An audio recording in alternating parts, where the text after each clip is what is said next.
High atop the Acropolis in Athens, Greece, stands one of the most magnificent and most aesthetically pleasing structures in the world, the Parthenon.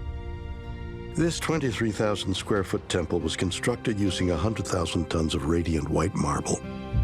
The exterior of the Parthenon is lined with 46 colossal columns, which strikingly appear to be laid out in the shape of an exact rectangle.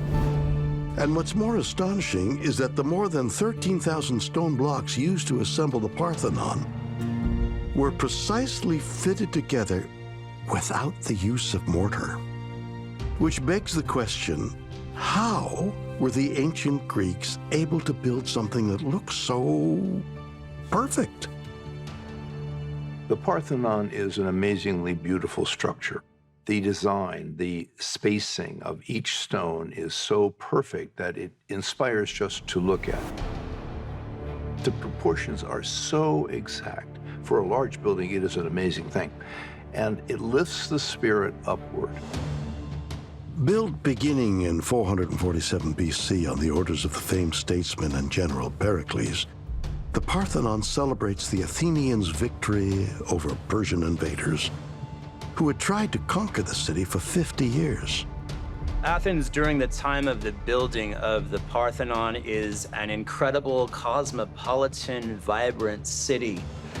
It's producing art, literature, sculpture, architecture. It's the Manhattan of the 5th century BC.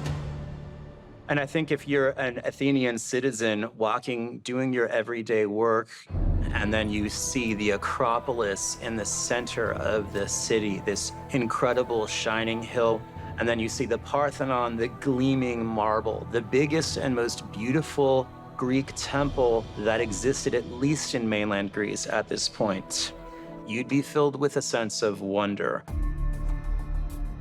Although most of the interior of the Parthenon has decayed due to the ravages of time, the rectangular symmetry of its exterior looks flawless to this day. But strangely, for a temple that was clearly built with perfection in mind, what makes the Parthenon so fascinating is actually its imperfections. Not only were the Greeks masters of geometry, they were also masters of optical illusions. They knew the fact that your eye plays tricks on you. Therefore, they built the Parthenon slightly incorrectly, quote unquote, to compensate for this so that the net result is perfection.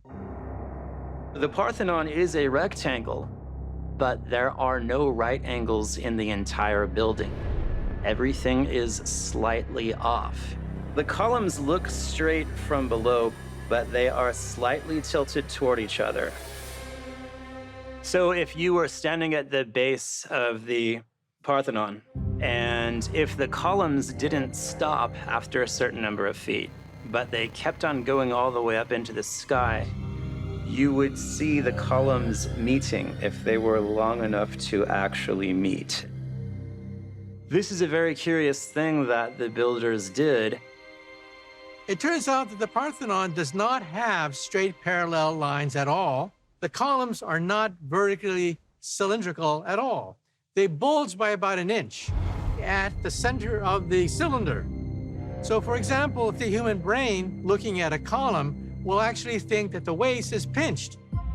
Your eye thinks that the center of the cylinder is shrunk.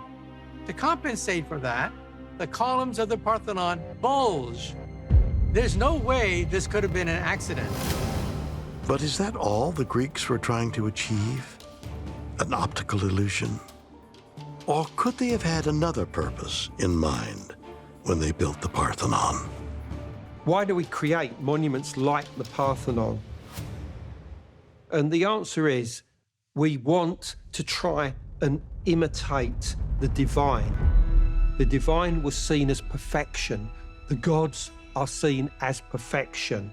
And so sacred geometry has been incorporated into the Parthenon in the belief that it was now endowed with some kind of divine power. And this was done very specifically to connect the mundane with the divine, to create the connection between this world and the next.